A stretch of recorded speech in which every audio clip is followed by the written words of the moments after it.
hostile Yankee turf, a Dodger manager laments a key decision of the '78 World Series. A dispute destined to be enshrined as another memorable World Series moment in this, the 75th anniversary of baseball's Fall Classic.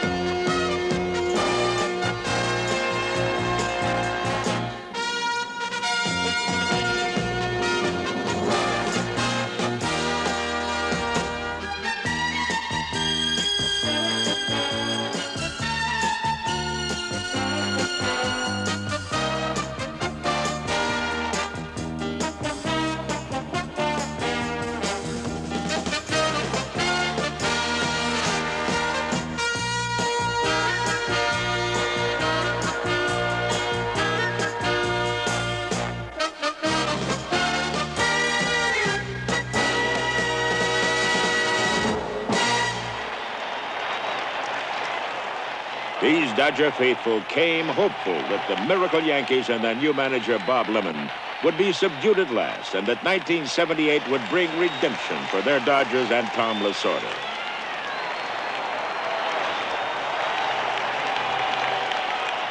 Captain Davy Lopes came dedicated to victory, not for his team alone, but for number 19, Jim Gilliam, his recently fallen friend, who had long honored the Dodger uniform both as player and coach.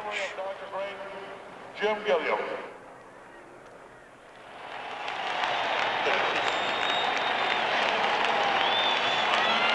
The fact that second baseman Davy Lopes had a superlative playoff series against the Phillies with 5 extra base hits was not surprising. Come on, Davy!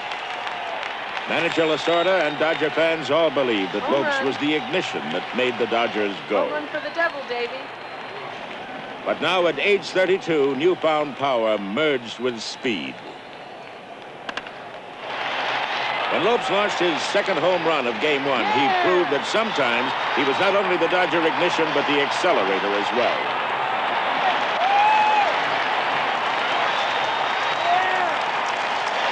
Playing like a man possessed, he knocked in 5 of the first 6 Los Angeles runs to send Dodger Stadium into emotional overdrive.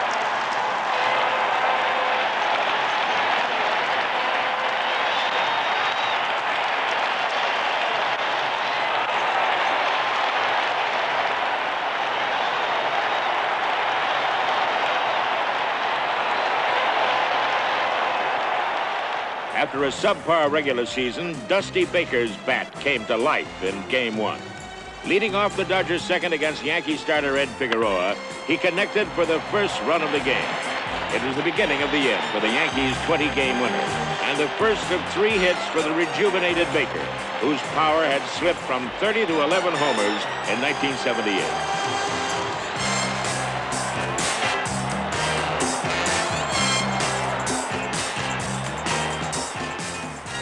Meanwhile, the reconstructed left arm of the bionic Tommy John forced the Yankees to beat the ball harmlessly into the turf.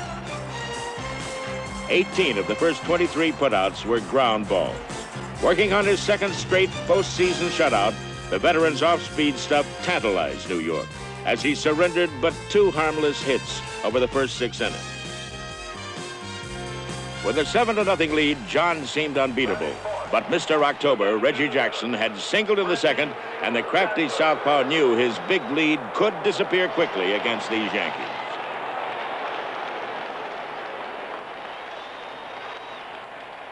Tiring, John got a 3-1 pitch up and out, way out. The blow's distance more than its consequences seemed to embarrass John. But the moment belonged to Reggie, who had now hit 6 home runs over his last 4 series games, breaking Yankee immortal Lou Gehrig's World Series record. When Tommy John weakened, another Port-Sider, flame-throwing reliever Terry Forster, came in to strike out 3 of the 5 hitters he faced. He ended it with back-to-back whiffs of Paul Blair, and then Roy White.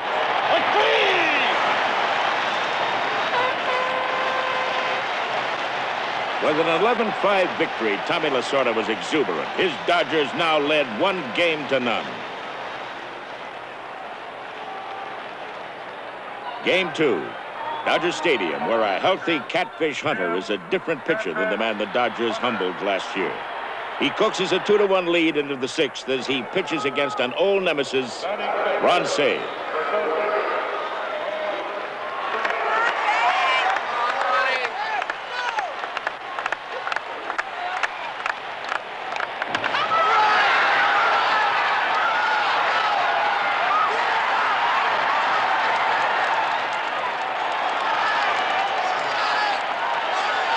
Remembrance of things past. The Penguin swallows the catfish once again.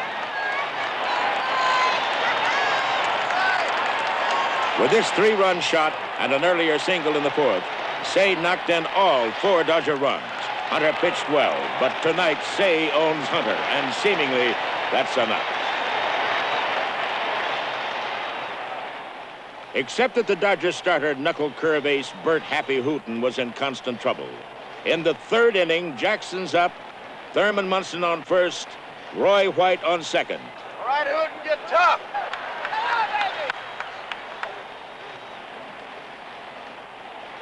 Jackson slashes a double to right. Reggie Smith bobbles the ball, allowing both runners to score.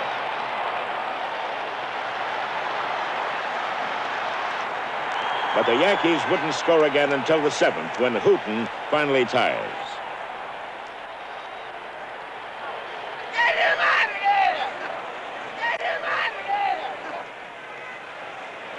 How you throwing, Happy?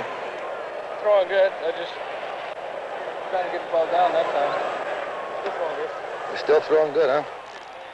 First 2 or 3 in it. Yeah, well, That's a fact. it's only natural. We're bringing that in for series, I guess. Beg pardon? We're just bringing that in for the series. You guys can all stay here all Oh, the I time. didn't know the rule on that. What is I know that? you didn't. I say that's Yeah. we're going to for How's the your brother series. Sats, Bill? Dad? Yeah, Hats, yeah. You want to be a pitcher? Well, I haven't decided yet. Okay. I mean, this is the World Series. You got to give me a little time. I got to make a decision here. But what do you think I should do? Take him out or leave him in? What you do? All right, I'm going to take him in. Who? Forster, the left-hander. George Dutton, coming in the bench for the A Dodgers. Yankee run in the 7th makes it 4-3 Dodgers.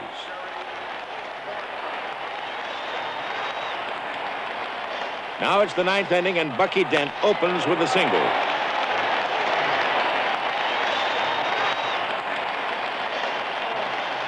But Dodger fans seem unfazed. Enter wonderkind Bob Welch to center stage.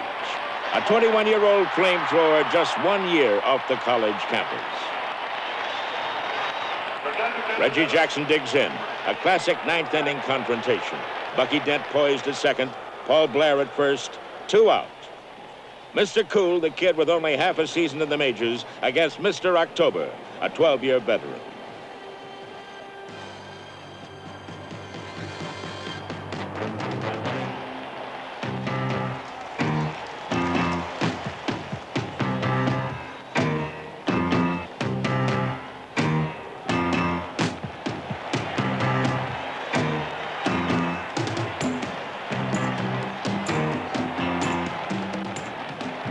Nine pitches, 4 foul balls, 6 minutes of classic nail-biting drama.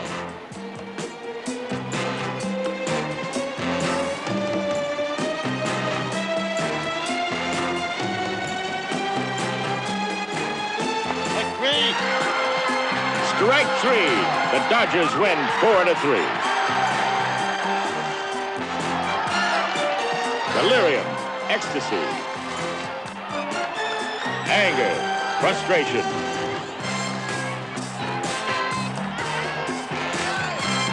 And yet, even 2 games up, there's still that Bronx Stadium 3,000 miles away, yet to conquer.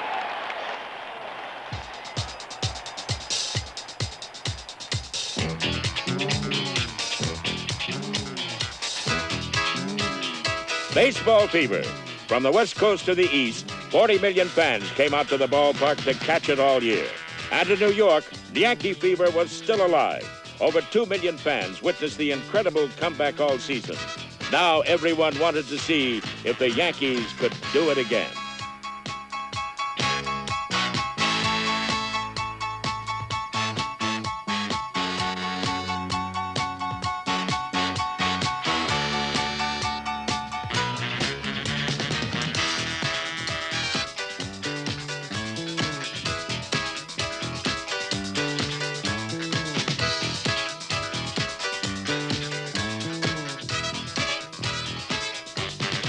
A pinstripe legend, Joe DiMaggio, throws out the first ball.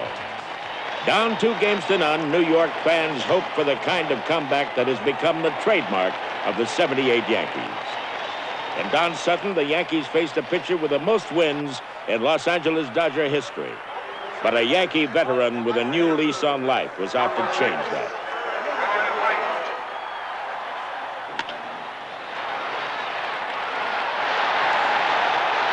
In a day of free agents and changing faces, Roy White has spent 14 years in Yankee pinstripes. His homer in the first off Sutton was a reminder of just how much this quiet man has meant to Yankee continuity.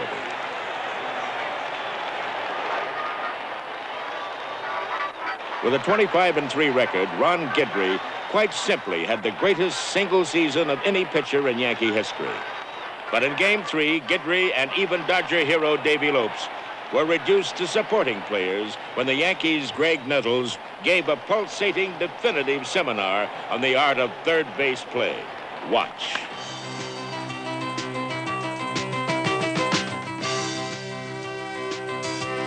His acrobatics robbed Los Angeles of several hits and possibly some 7 runs.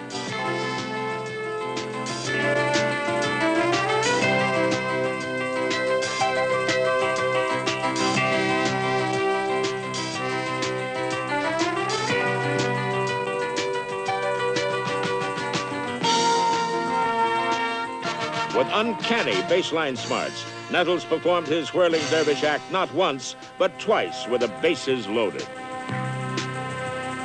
Bob Lemon, quote, "In 41 years, I've never seen anyone play third base better than that." Reggie Smith, quote, "Nettles' performance was the turning point of the series." Best of all for the Yankees, Nettles did it when they desperately needed a win. When Guidry, by his own admission, left his fastball in the bullpen. Houdini couldn't have done it better. It's said the test of a great pitcher is to win without his best stuff. Louisiana Lightning went the route while walking 7 and striking out only 4. But the Yankees won 5-1 and now trailed the Dodgers by only 1 game.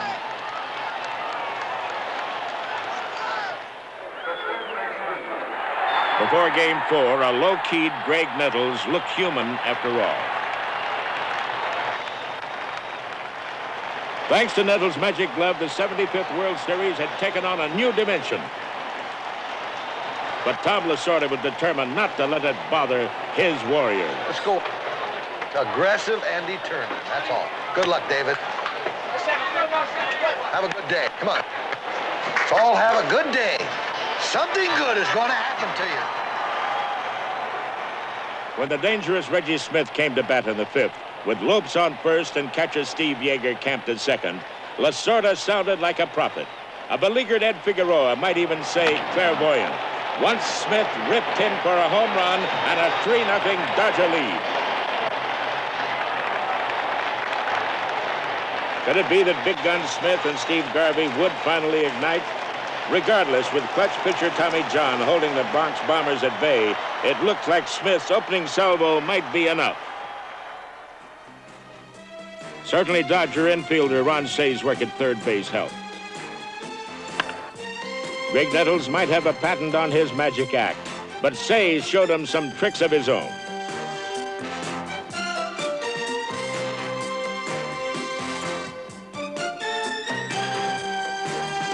Since the Dodgers' play at short and second had been less than spectacular, Say's proficiency at third and Steve Garvey's at first were critical.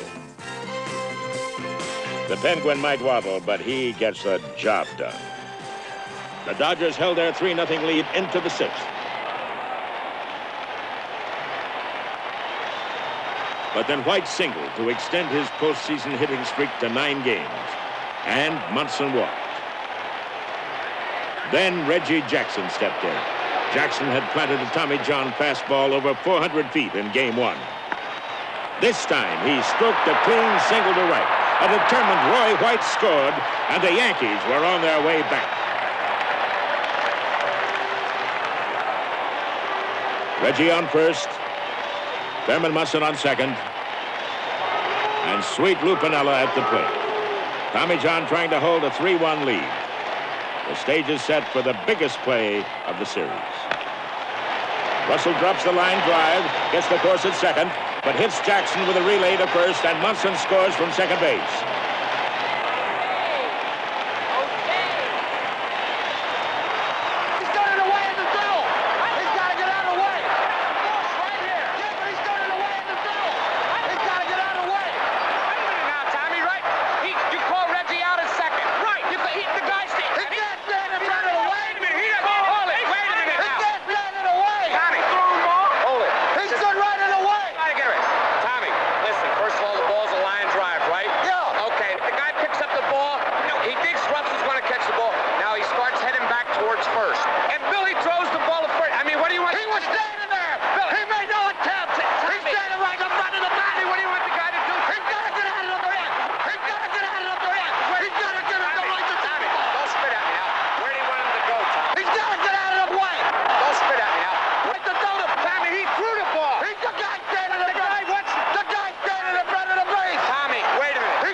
To Lasorda, the very act of Jackson standing in the path of Russell's throw constituted interference. But National League umpire Frank Pooley ruled no wrongful intent, therefore no interference.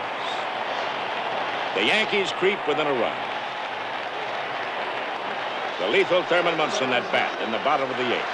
1 out. Colbert at second, thanks to his single and White's sacrifice bunt. Munson covers a double to left, and Blair races home to make it a 3-3 tie.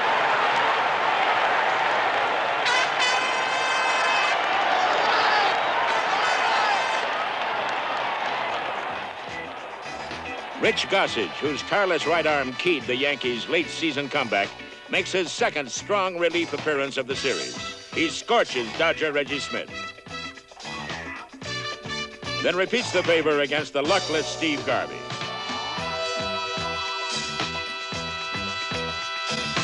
Dodger wonder boy Bob Welch matches the Gossage heat. He burns Nettles. A hurting Chris Chambliss feels the flame. Then it's pinch hitter Jim Spencer's turn. Extra innings, middle of the 10th.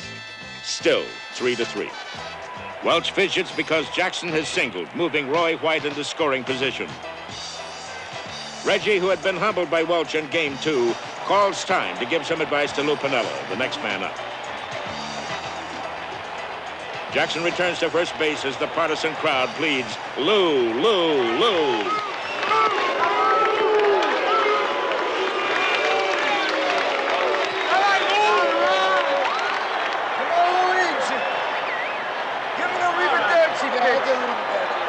One of the game's best pure hitters waits.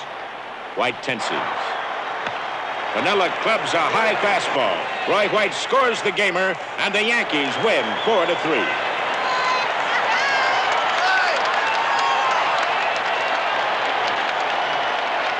And the team that has returned from the dead so many times this year has done it again to deadlock the series at 2 games apiece. Poets say as the moon waxes and wanes, it plays funny tricks, even in World Series games. Watch. Spikes high, breeze on by, but never say die, here's mud in your eye. If you find yourself all alone, crawling, crawling, crawling home, hey, don't moan, you're not alone. Hold the phone. When you're in the middle of your action, sometimes it's smart to change your traction and get a different type of reaction. Going places, feet and faces, meeting in the strangest places.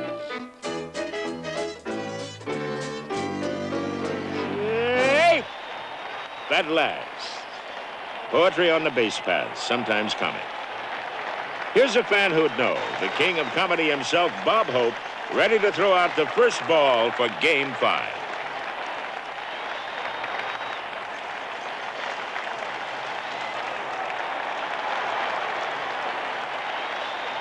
With the series tied, Game 5 had to be the biggest challenge of young Jim Beatty's life. With 8 series hits already, shortstop Bill Russell put Beatty to a third-inning test. That man again, Davy Lopes on first. Russell gets his pitch. Lopes motors all the way from first. The throw is late, and the captain, who's played his heart out, scores to put the Dodgers ahead 2-0. Munson struggles to get his aching legs upright. Nothing new here. The man's played hurt all year. This grit symbolized the spirit of the incredible Yankee team comeback in 1978. Yankee stars had to play with pain over a long season.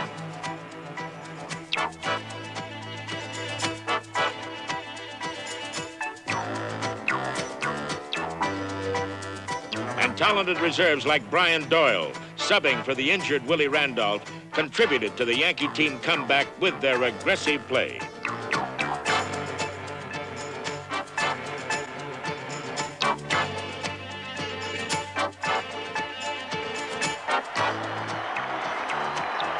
May have been the hard way, but it was working. It wasn't really that close. You could have come in the other way, really. Make sure you're all right, Brian. We got plenty of time now. Get your breath. Hurt or not, the Yankees never gave up, as Thurman Munson proved. Just when it looked like an injury might force him to the bench, the Yankee captain exploded with 5 RBIs in 1 game.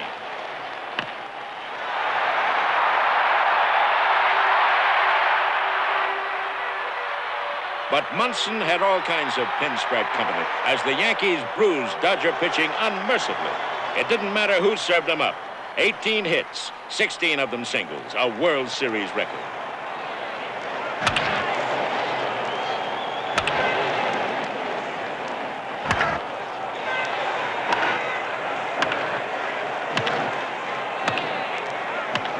Batting ninth, shortstop Bucky Dent slapped 3 hits and continued in the World Series what he had begun in postseason play.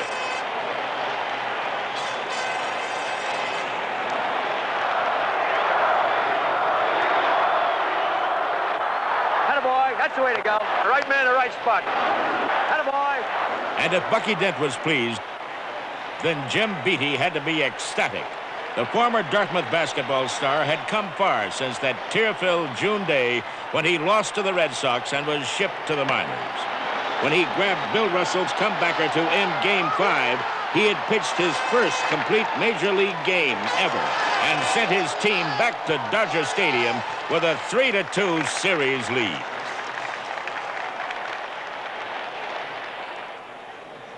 Back to L.A. for Game 6, where over 3 million Dodger fans caught baseball fever during the regular season and established a new attendance record. Former Dodger great Duke Snider and these fans honestly felt their home field meant salvation. Many thought the Dodgers would cuff Catfish Hunter around one more time. No better place to start than with the irrepressible Davy Lopes leading off. Up and away. Goodbye. The Catfish looked like he might be in for a quick hook when Lopes homered. They could only hope that their captain had finally righted the listing Dodger ship.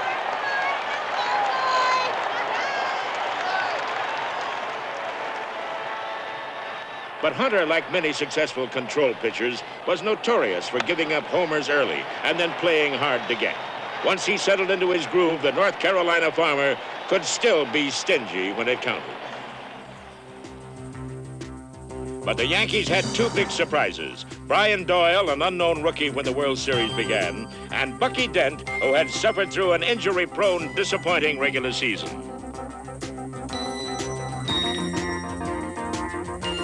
Although batting 8th and 9th in the order, Doyle and Dent produced 17 base hits. And defensively, they flat outplayed the Dodgers up the middle, no question.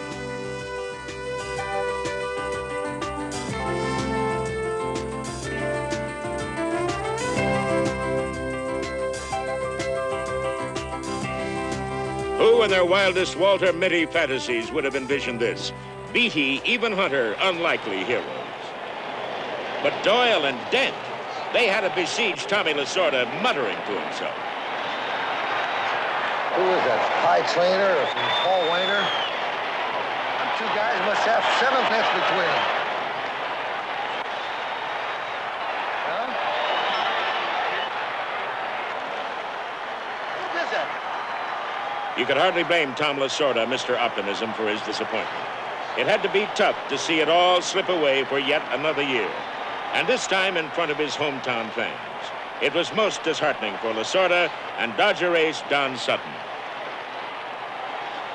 A portrait of a losing team's frustration, a winning team's elation. Even laconic Bob Lemon was on cloud 9. His Yankees had become the first team to win 4 straight after losing the first 2. Hell of a job. Borrow your mirror, I'll come back and pitch. Mirror, mirror on the wall, which star glitters brightest of them all? Is it Reggie Jackson who got sweet revenge against Bob Welch by pulverizing a fastball to close out the Yankees' 7-2 win?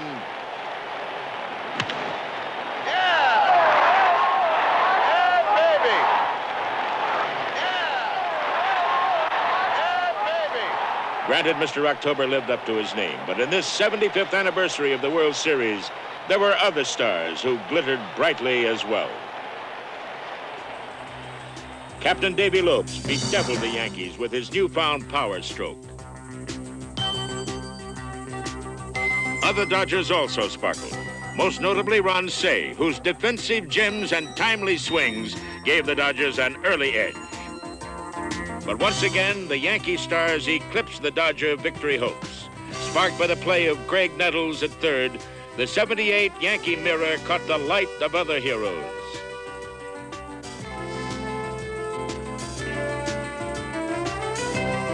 Resilient Goose Gossage pitched shutout ball while stifling the Dodgers 3 separate times.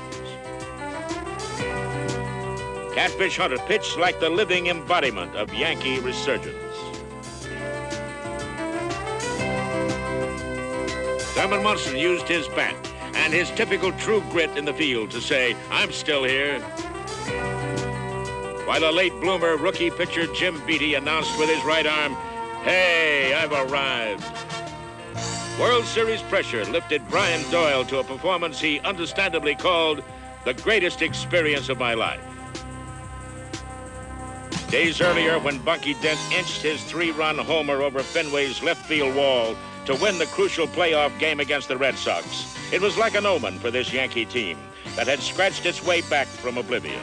A foretelling of a time when this same Bucky Dent would prophetically win the MVP award in this, the 75th anniversary of baseball's Fall Classic.